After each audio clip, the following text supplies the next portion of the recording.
masyado or hindi masyadong maingay ang machine natin. Kita mo, nag-uusap sila, magkarinig lang dahil hindi siya ganun kalakas yung ingay natin or ingay ng machine.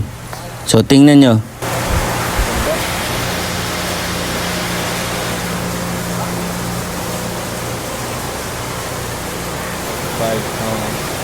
Ganda. Pero pwede pa natin i-widen. Sobrang ganda, di ba? Lumiliit ang bigas. Okay na to. Ito maganda. Pang-komersyal, okay. Maganda nito, sir. Uy, puno na.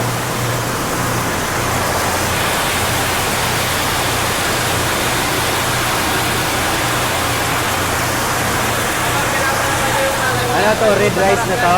Hindi ba white rice lang?